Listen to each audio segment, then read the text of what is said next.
3 दिनों से हर रात मुस्तैदी से पहरा देने के बाद भी वो नहीं आया और आज को लग रहा था कि अब वो नहीं आएगा।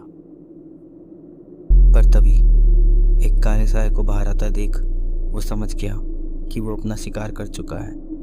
राज ने अपनी टीम को इशारा किया और फिर उनका पीछा करने लगा, लेकिन उसके भागने की गति को देखकर राज ने अपनी बाइक से उसका पीछा करने का फैसला किया। वो साया बहुत तेज दौड़ रहा था। राज किसी भी कीमत पर उसे जाने नहीं देना चाहता था, इसलिए राज ने अपनी बाइक की स्पीड को और बढ़ा दी।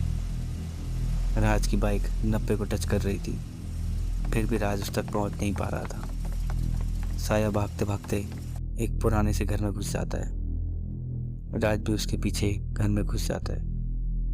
घर में एकदम शांति थी, जैसे वहां पे कोई रहता ही ना हो। फिर राज एक कमरे में पहुंच जाता है। वहां बेड पर वो साया लेटा था। राज सोचता है वो इतनी जल्दी कैसे सो गया। राज उसके पास जाकर उसे उठाने की कोशिश करता है, लेकिन वो नहीं उठता। फिर राज उसको छूता है। उसको छूने के बाद राज का दिमाग चकरा आता है। वो लाश की तरह एकदम ठंडा था। राज सोचता है ये क्या मामला है। फिर वो जैसे पलटता है उसकी सांस अटक जाती है। वो देखता है कि वो कमरा बहुत सारे लोगों से भर गया है। राज डरते डरते उनसे पूछता है, आप लोग कौन हो? वो सब बोलते हैं कि हम सब आत्माएं हैं जो उस फैक्ट्री में मारे गए थे। राज चौंक जाता है और वो सोच रहा था कि ये साया कौन है, पर तभी वो साया उठ जाता है। राज पूछता है, तुम कौन हो और ये सब क्यों कर रहे हो, और क्यों इन लोगों को इतनी बेरहमी से मार रहे हो? वो साया बोलता है, इंस्पेक्टर साहब, मेरा नाम राम है और मैं उत्तराखंड का रहने वाला हूँ। मैं यहाँ शहर में काम के सिलसिले में आया था। स्टेशन के बाहर आकर मैंने एक टैक्सी ले ली। नया होने की वजह से मुझे शहर के बारे में कुछ पता नहीं था, इसलिए मैंने जीपीएस ऑन किया और लोकेशन डाल दी। लेकिन थोड़ी देर में टैक्सी ने हाईवे छोड़ दिया और गलत रास्ते की ओर बढ़ने लगी। जैसे ही मैंने टैक्सी वाले से पूछने की कोशिश की, एक अजीब सी महक कार में भर गई और मेरी आंखों के आगे अंधेरे छाने लगा और मैं बेहोश हो गया। जब मेरी आँख खुली तो मैंने अपने आप को एक कमरे में पाया। उस कमरे में कई लोग और भी थे। मुझे बताया गया कि वहाँ कई हथियारबंद लोग हैं जो एक एक करके सबको बाहर ले जाके मार रहे हैं। वो लोग हिम्मत हार चुके थे। फिर मैंने कुछ लोगों के साथ मिलकर लड़ने का प्लान बनाया। मैंने कहा, बिना लड़े हम नहीं मरेंगे। फिर वो राज़ी हो गए। जैसे वो लोग आए, हम उन पर टूट पड़े।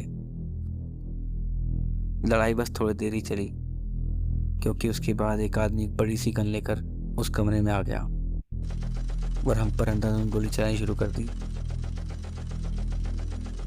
थोड़ी देर में सब शांत हो गया। हम सब जमीन पर पड़े थे लहूलुहान।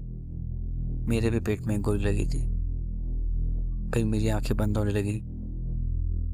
बंद होती आंखों से मैंने देखा कि मारे गए उन लोगों के शरीर में से उनकी ही जैसी छाया बाहर आ रही थी, और फिर मेरी आंखें बंद हो गई। फिर पता नहीं कितनी देर बाद मेरी आंख खुली। मैंने अपने हाथों को महसूस किया, वो पहले से और ताकतवर हो गए थे। फिर मैं आगे बढ़ा और मैंने फिर उन लोगों को मारना शुरू कर दिया।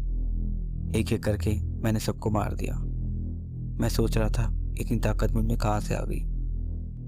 मुझे अपनी सांस महसूस नहीं हो रही थी, ना दिल की धड़कन। ये क्या हो रहा था? तभी मुझ में से एक एक करके वो लोग बाहर आने लगे। मुझे एहसास हुआ कि ये सब आत्माएं हैं जो मेरे शरीर से बाहर आ रही हैं। ये सब कैसे हो रहा था? वो सब मेरे सामने थे। मैंने आज तक कभी भगवान पर विश्वास नहीं किया था, पर जो आज हो रहा था उस पर विश्वास करना भी आसान नहीं था। वहाँ पे कुछ बहुत ही गलत हो रहा था, पर हमारे लड़ने के जज्बे के कारण ही शायद ऊपर वाले ने हमें शक्ति दे दी। जो लोग भी इस घिनौने काम को करते हैं, समाज में उन्हें जीने का कोई अधिकार नहीं है, और पुलिस तो उन तक कभी पहुंच ही नहीं सकती। आखिर उन बेकसूर लोगों का इंसाफ कौन दिलाएगा? तो हमने उन्हें मारना शुरू कर दिया। राज फिर बोला, तुम्हें सरेंडर करना होगा। फिर पता नहीं कहाँ से एक हवा का झोंका आता है और उस साये के मुंह पर पड़ा कपड़ा हट जाता है। उसका ये रूप देख के राज दंग रहता है। उसके चेहरे पे कई सारी आंखें आ गई थी और उसका चेहरा बड़ा हो गया था, जैसे कई सारे व्यक्तित्व एक ही इंसान में समा गए हो। राज उस कमरे में अजीब सी ताकत और ऑरा को महसूस करता है जो बहुत ही शक्तिशाली था।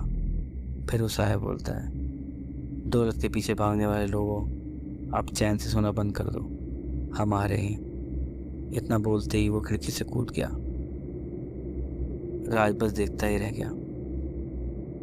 फिर वो खिड़की पे आता है और बाहर की ओर देखता है और फिर आसमान की ओर देखता है।